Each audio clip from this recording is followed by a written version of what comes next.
They walked away, told you they needed space, maybe even blocked you. Weeks or months go by before you finally start to relax. You can breathe again. Maybe you notice that urge to check your phone is slowly fading away, and then out of nowhere, they're back, liking your post, texting you, showing up at your door, asking how you've been, like nothing ever happened. And your heart wants to believe this is love, that they finally realized no one could ever replace you.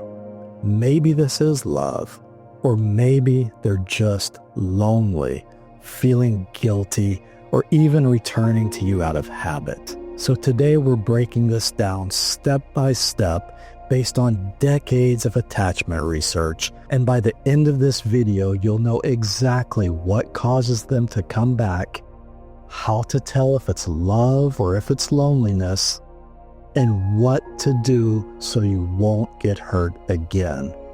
Now we're going to break this down into 3 easy to understand stages. And if you really feel like they might come back because you share the special connection, then I'm going to give you one simple tip in stage 2 that will help you know if it's real. Right away, let's start with stage 1. What's happening inside their minds before they come back.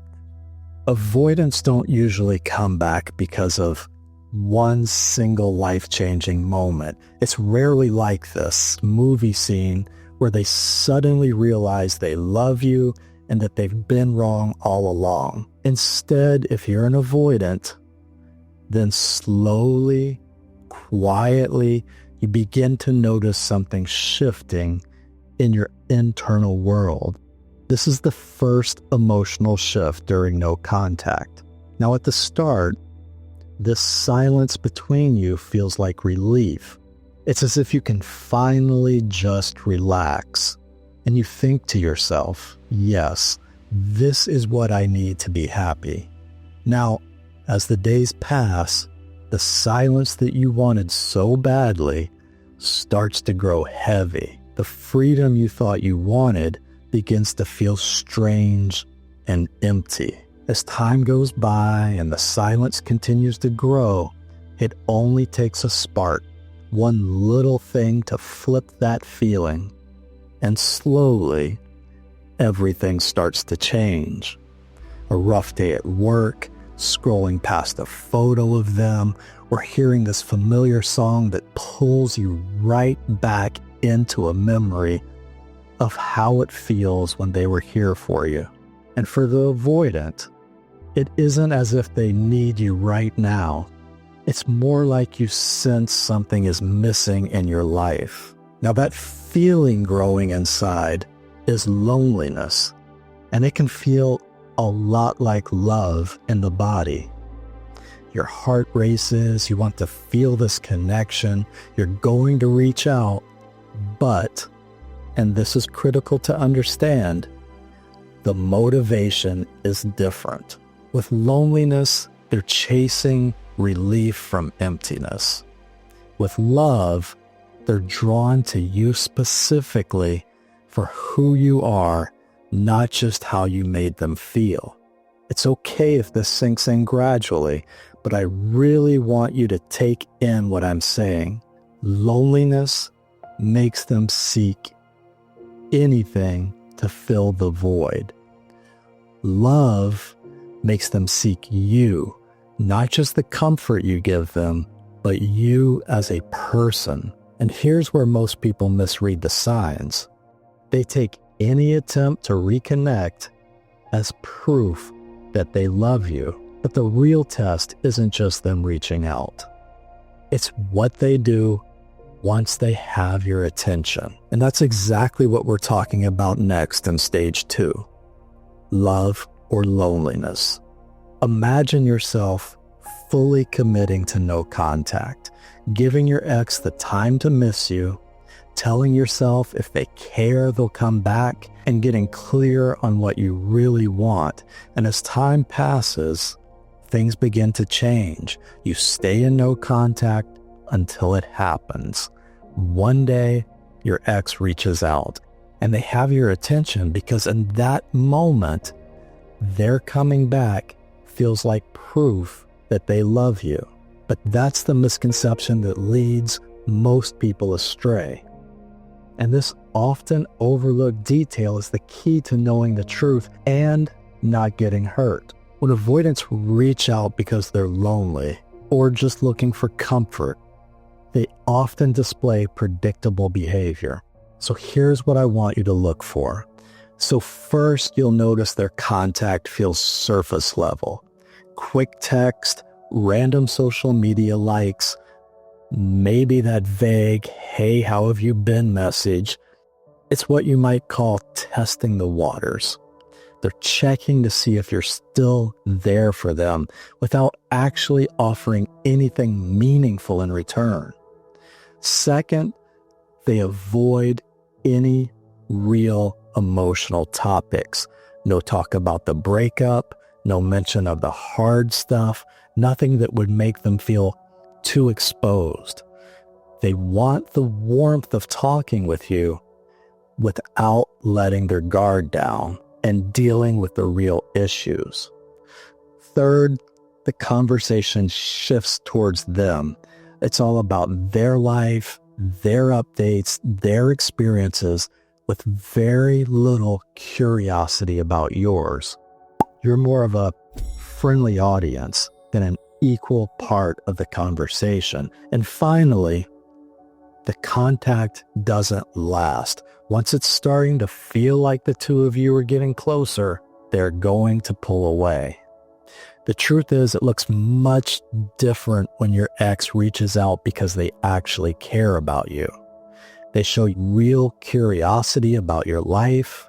They ask specific, thoughtful questions that go beyond small talk. They remember and bring up things you've told them before, but in a steady, caring way, not just as a way to pull you back in after the breakup. They reach out again without you prompting them, showing they want to stay connected no matter how they feel. And most importantly, the conversation doesn't fizzle out. It keeps flowing. It feels mutual, and they don't disappear the moment things get a little deep. Now, this type of engagement is rare, especially for someone with a dismissive avoidance style, unless you've gone no contact and they've done the deep personal work to lower their defenses. But there's one simple question you can ask yourself that will make the difference crystal clear. Are they actually trying to build something with you? Or does it feel like they're just checking in? If they're just checking in, you'll notice the conversation ends unless you put in the effort to keep it alive. They make vague, "we should" statements. We should do this, we should do that, but never set a definite time or place for anything. And they avoid direct talk about the relationship or emotions. Now, if they're actually trying to build a relationship with you, then you'll realize they initiate contact more than once. They make specific plans and follow through with those plans. And they're willing to stay in the conversation even when it turns serious or uncomfortable. Now, here's one tip that will help you bypass all the noise and focus on what's truly important when they come back. I want you to watch for acknowledgement and action. Here's what I mean by that. If they, without you asking, come back and directly acknowledge the specific thing they did, like, "I stopped calling, I pulled away, or I ended things without explaining," and then say exactly what they'll do differently, like, "I'm going to be more open when I'm stressed," or "I'll tell you when I need space," instead of vanishing. And then they take action. They consistently follow through, doing what they said they would do, keeping their promises, then that's a strong sign they're returning, because they want you, not just because they feel lonely. But if they skip over what happened, change the subject, or only reach out to chat without making any real effort, then it's far more likely they're back for temporary comfort, not for a real relationship. Now, here's the part that will save you the most heartache, because what you do next will determine whether you get clarity or get pulled back into the same cycle where you spiral out of control. So here's stage 3, what to do next. Now that you understand how and why they're coming back, the next step is knowing how to respond. Because this is where most people get trapped. They react emotionally instead of intentionally. But you're not going to make that mistake. Now stay with me, because this concept will unlock a whole new way of thinking. For the moment, I want you to put aside any ideas you have about boundaries and begin to think of them as a way to test whether your ex is willing to meet you in a healthy way. Now, if the signs point to loneliness, here's what you should do. Stay in no contact. Stay in no contact and get clear on what you want and need until they start to make a genuine effort to connect. If they're making a genuine effort to connect, but you're still not absolutely sure it's coming from the right place, then when they reach out, I want you to keep your replies short and spaced out. Avoid emotional deep dives until you see real consistency over time. Match their effort. If they reach out once every few days, you don't need to initiate more than that. Why? Because if they're only coming to you for comfort, then being available every time they want your attention teaches them that they can show up, feel better, and walk away without giving anything back. Make no mistake, this is not about playing games. This is about pacing your emotional availability to match their actual investment, which is critical if you feel like their return is driven by loneliness, guilt, or habit rather than love. Now, if the signs do point to love, then move slowly. Watch for consistency over weeks, not just the first few days. State your needs early. If you need regular communication, say so. You should be really clear on your needs if you've been in no contact. And look for that acknowledgement and action I mentioned earlier, not just reconnection. Love will face awkward emotional conversations. Loneliness will dodge them. So if you really feel like they're coming back because this is your person, then it's critical you do no contact with a purpose, not just to make them miss you, but to give yourself space to stop and think clearly. Know what you want and see their actions for what they really are when they return. That's why I made the No Contact Survival Kit. You can download it here. Now, avoidance can return for many reasons, but love is rare and loneliness is common. The difference isn't why they show up, it's what happens after. Do they stick around when it's inconvenient? Do they lean in when it's awkward? Do they make genuine effort without you chasing them? If you only remember one thing from this video, let it be this.